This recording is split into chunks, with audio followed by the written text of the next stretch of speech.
TradeTalks. I'm your host, Jill Malandrino, Global Markets Reporter at Nasdaq.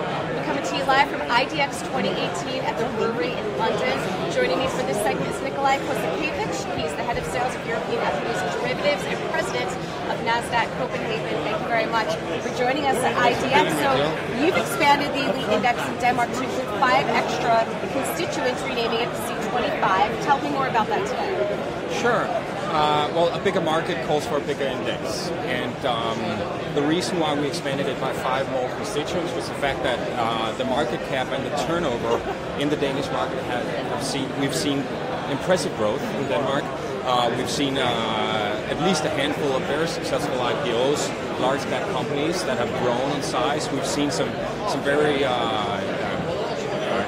promising or rather really good development of some of the very large niche players we've had on our exchanges like Novo Nordisk, Christian Hansen, Pandora, companies like that. So finally we saw that expanding the index to 25 instead of 20 made sense from a liquidity point of view, and also made it interesting for the smaller companies to compete for getting into the elite index.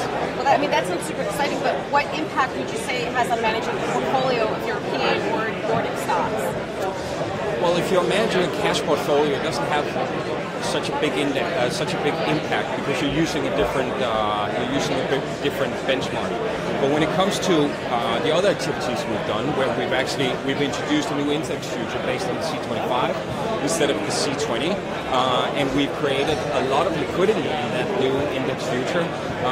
Now, as a manager, you will have a much better, well-functioning index future to use as a hedging tool, or as a risk-on, or as a risk-off tool.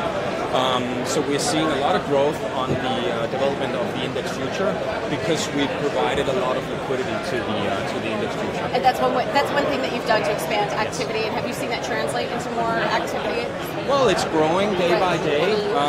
We've narrowed with the help of the liquidity providers like some of the Nordic banks, SEB, Danske Bank, and Nordea, and some London firms as well, especially SocGen is doing a terrific job. We're seeing a much narrower spread on the index future. We're seeing much more liquidity on both sides of the spread, which means that the long-only managers and the short managers, long-short managers, can get around and in and out much faster. All right, and to wrap it up, what's your overall objectives with derivatives in Denmark?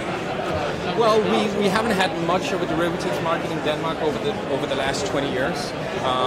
So with the growth we're seeing in the index future, and hopefully the growth we're going to see going into 2019 as well, where we actually introduced, in 2018 we reduced 0 trading fees for the remainder of the year.